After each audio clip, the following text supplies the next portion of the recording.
the 13th of January, 2006. Acassuso, on the northern edge of Buenos Aires, one of the richest suburbs in Argentina. 7 in the evening.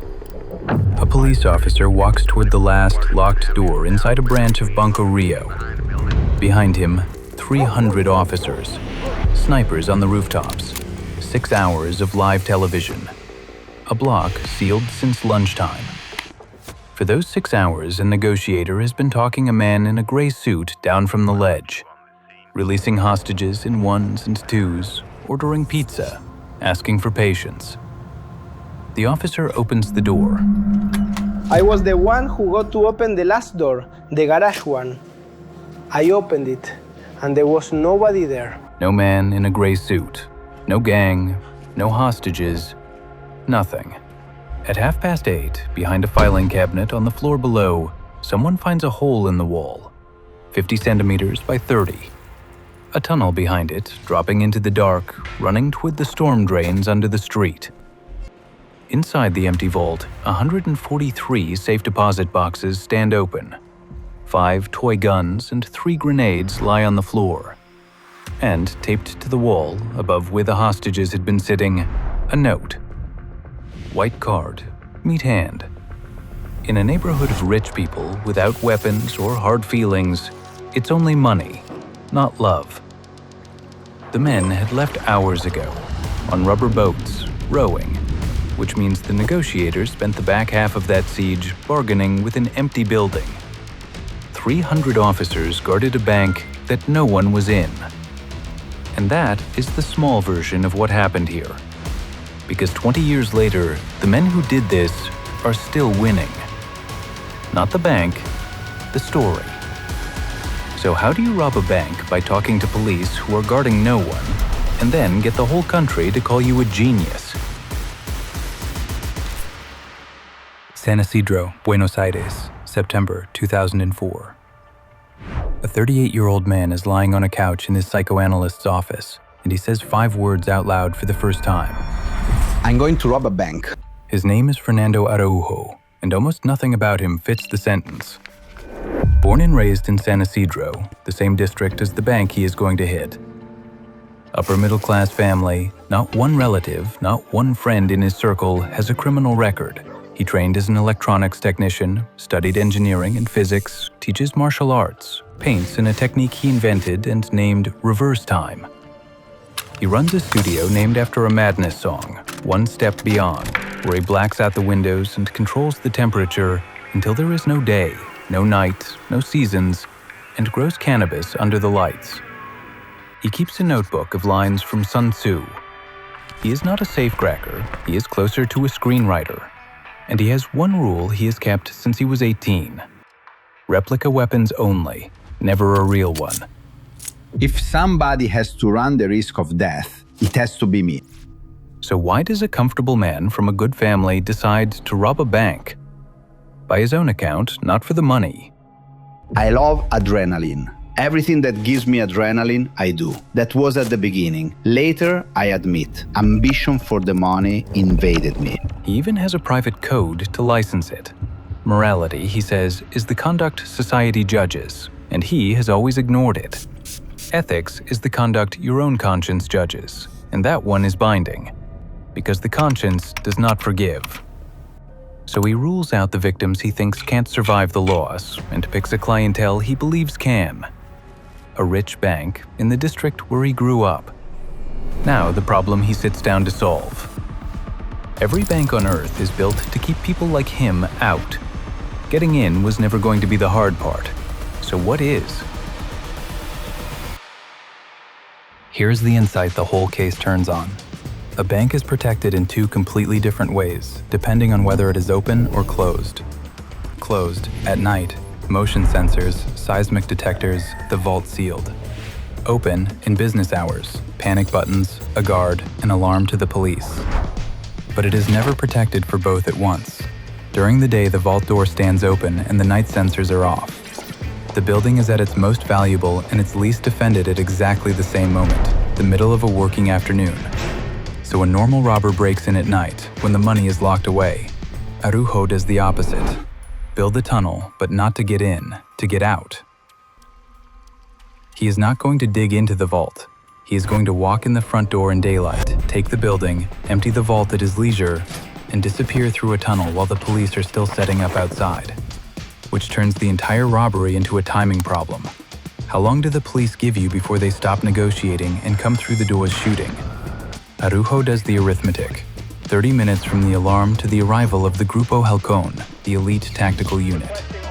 And then, if the man inside stays calm, releases hostages, hurts no one, up to 4 hours of negotiation before anyone forces the issue.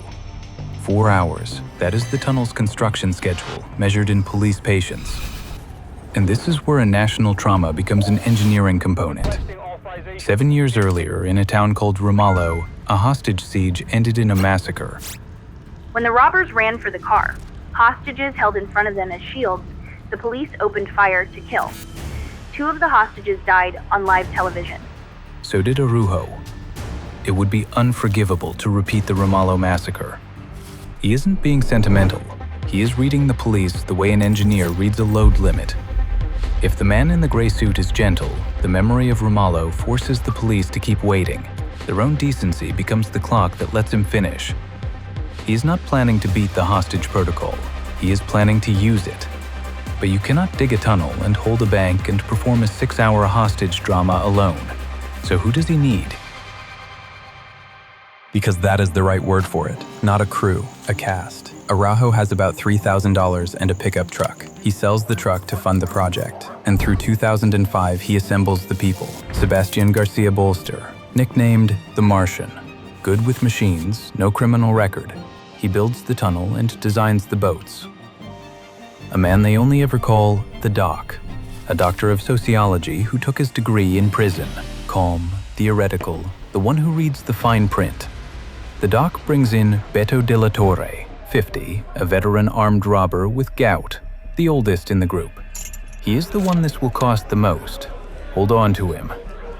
El Paisa, a former legislative aide turned driver who steals the vehicles and waits underground at the wheel. A 7th man, a Uruguayan who will never be caught and who the world will one day know only as the Ghost. And the one who becomes the face of the whole thing, Luis Mario Vitete Seanes, Uruguayan, a jeweler and a performer. To prepare for the role of negotiator, Vitete takes acting classes. In one, he plays Juliet, a grown man in a wig rehearsing Shakespeare, so that months later he can improvise for 6 hours in front of a live television audience. When Araujo recruits them, he names a figure, $50 million, and he gives the operation a code name from the Teenage Mutant Ninja Turtles, the Donatello Project. They were green, like cannabis, martial, like me. They liked risk. And above all, they spent their whole lives in the sewers. In a few weeks, these men are going to spend months in a storm drain. So how do 5 men dig a tunnel under a rich neighborhood without anyone noticing the hole? The answer is that, for the most part, they don't dig it. It is already there.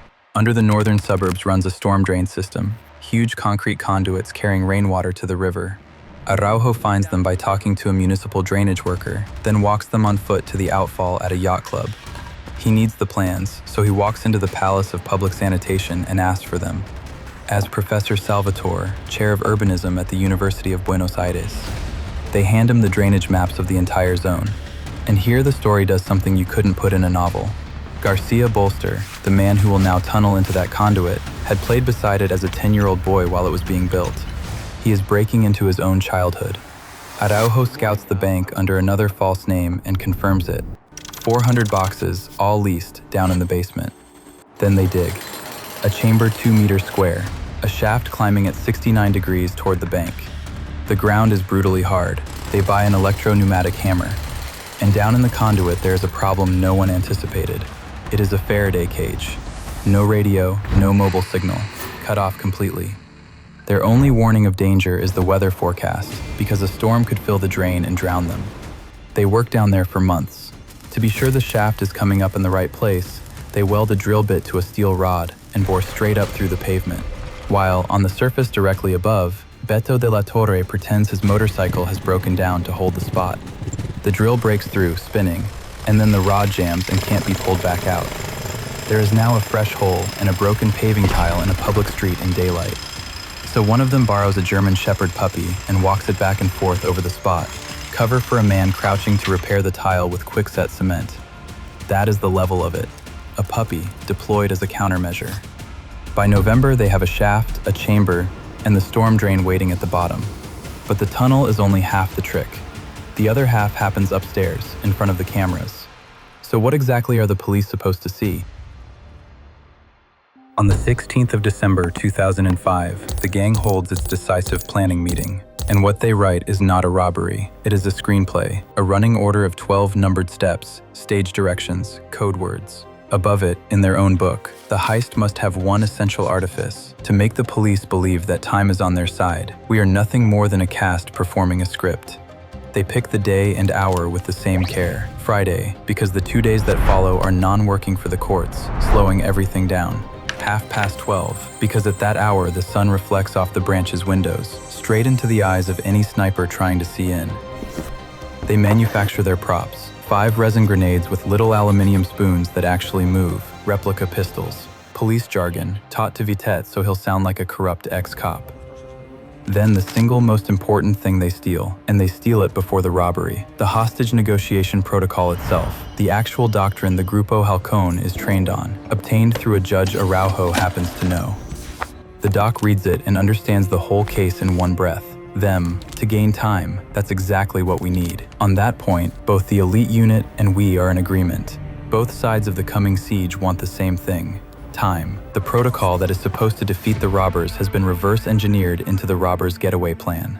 And one more design decision, quietly made months in advance, that will outlast everything else. Araujo defines the audience, not the police, the public. People have to identify with us. The working man, the office worker who gets pushed around by his boss, the old man who gets treated like dirt at the banks.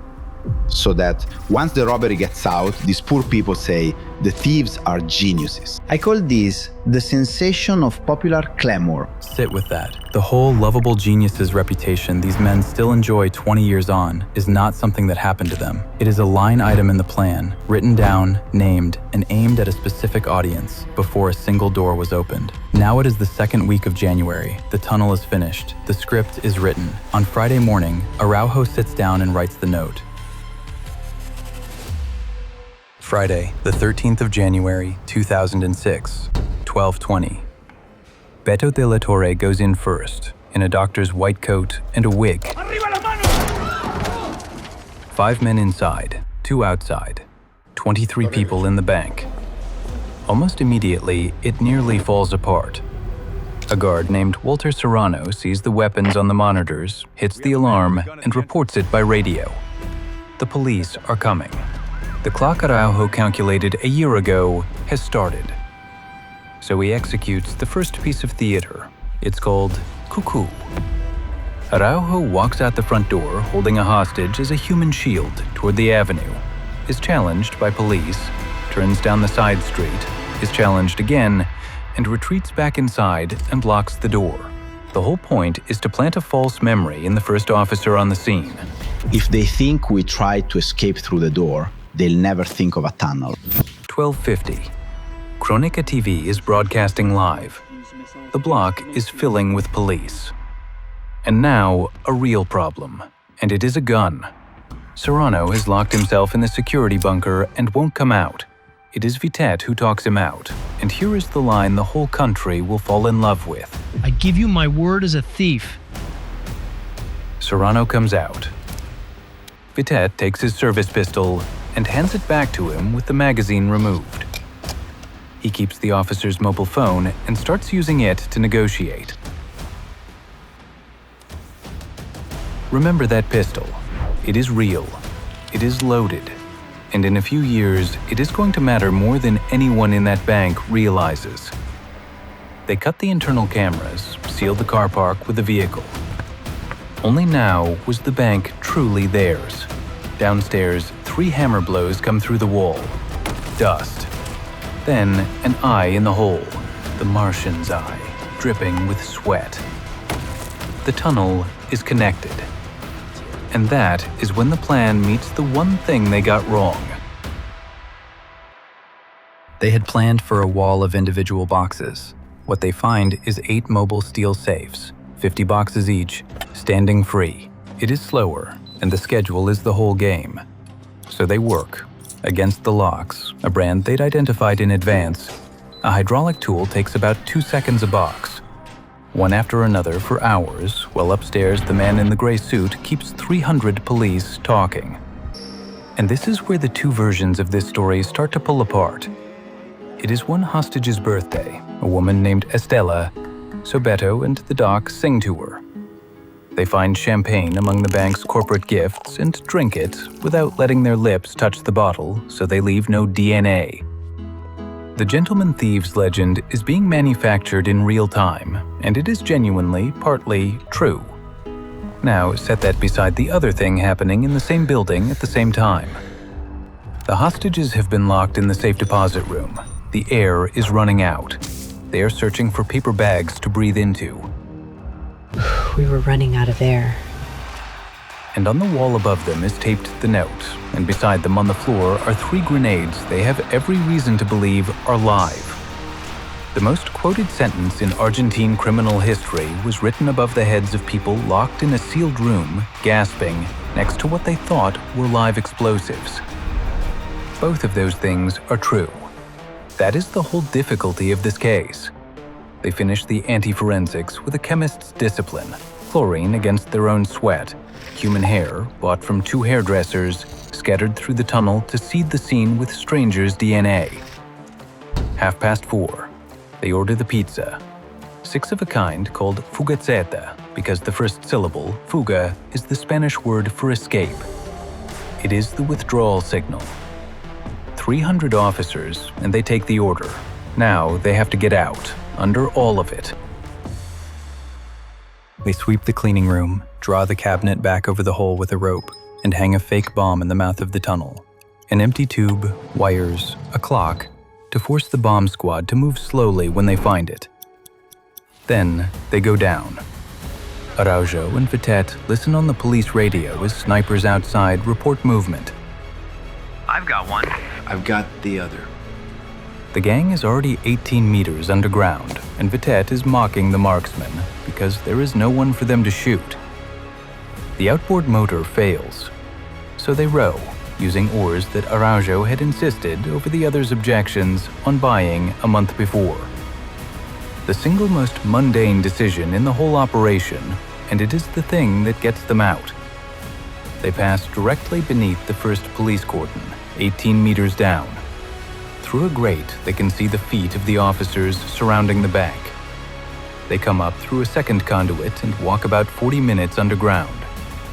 Above them, El Paisa waits in a battered Volkswagen Combi parked over a manhole, a hole cut through the van's own floor and lined up with the cover below. He lifts the cover up through the floor, and 5 filthy men, caked in mud, climb straight up out of the street and into the vehicle from underneath. They pull the loot up after them and drive off into a Friday evening in San Isidro. 14 blocks away, the police are just arriving with the pizzas, because the police don't know they're gone. Around 6:30, the negotiator reports he has lost contact. And then, 2 hours pass in which 300 armed officers hold a perimeter around a building with nobody in it.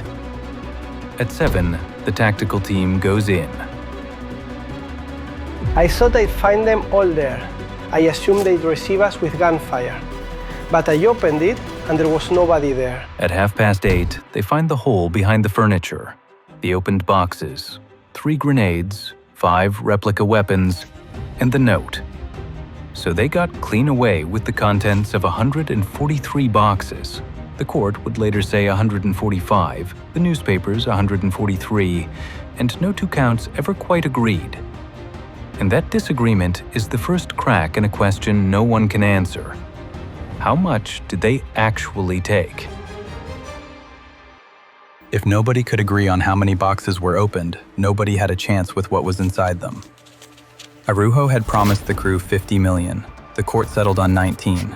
The low estimate is around 7, and that one is worth taking apart because it isn't a measure of what was in the vault at all. It's insurance arithmetic. $50,000 a box times 145. It measures what the bank was willing to admit it might owe, because a bank does not record what you put in your safe deposit box. That is the entire point of one. The only people who knew were the people who were robbed, and they had reasons to lie in both directions. Some inflated their claims, some quietly deflated them. This was 2006, 5 years after Argentina's banking system froze and swallowed ordinary people's savings in the crisis they call the Corralito. A box in Acassuso was where you kept the money you had pulled out of the banks and never mentioned to the tax office. To claim it now was to explain it now. Some preferred to lose it. So they had robbed the one target on Earth whose value cannot be established. A vault full of money its owners had every reason never to declare. The uncertainty isn't a gap in the reporting, it's the crime. That same evening, at Araujo's studio, they poured it out onto the floor, and one of them slipped out for beer and cookies, because after a year of digging, this was the party. Almost none of it was ever found. De la Torre, for years, when anyone asked where his share went, I spent it on slow horses and fast women. The tunnel was flawless. The money vanished. So how did anyone ever get caught? Not by police work. None of it came from the investigation, and the investigation was a disaster. In the first days, they announced 3 theories: that corrupt ex-cops were behind it, that it was a political plot, and that there had never been a tunnel at all. All 3 were wrong. The first 1,600 pages of the case file are warrants against 35 people who had nothing to do with it. The lead investigator, whose career this case ended, could only manage a compliment. They're clever kids. What caught them was a woman in her own kitchen. Remember Beto de la Torre, the oldest of them, the veteran with gout, the one this was going to cost the most? Every man in that gang had a plan for the money. Beto took his home. His partner, Alicia de Tullio, lived with it. And a month after the robbery, she walked into a police station and gave them everything. Why she did it, nobody has ever agreed. She says he beat her. He says she wanted a bigger cut and he refused. The investigators believed it was jealousy over another woman. 3 versions and no way to choose between them, except that all 3 come down to the same thing. The safest place in the plan was Beto's house, and the plan never accounted for the person living in it. They arrested him at home and pulled out $938,000 and 8 kilos of jewelry. Then they sat her down with photographs and she went through them, naming the men one by one. But a furious partner naming names is not a case. Anyone can say anything. So she gave them something they could go and check. She told them that the day before the robbery, Beto had taken a real gun and fired it into the floor of their flat as a joke. The police went and looked. The hole was there. And from that moment, everything else she said was worth listening to. Araujo they never really caught at all. He was already in the mountains near the Chilean border, exactly as he had planned it. 2 months later, a border patrol stopped him on a routine check. No manhunt, no tip, nobody looking for him, and he simply told them. I'm one of the men who robbed Banco Río. So they're caught. And the strangest part of this story is a detail everybody has known since day one, and nobody has ever thought about. Everyone remembers the same thing about this robbery: plastic guns. Nobody hurt. And it's half true.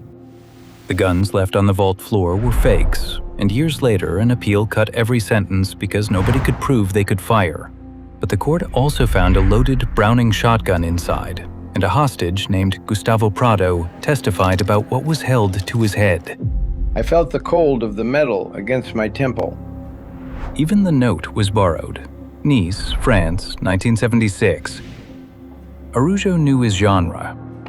On the phone that afternoon, Vitet promised they would never use anyone as a shield, and the first move of the whole robbery was walking a hostage out the front door as one. Araujo served 2 years and walked free. So there were 2 sieges in Acassuso. The first lasted 6 hours around an empty building. The second has lasted 20 years, and they are still winning it. Every time this gets retold as 5 charming men with plastic guns. Which is harder to accept? that they negotiated with a bank they'd already left, or that the story you know is the one they wrote for you before they ever opened the door.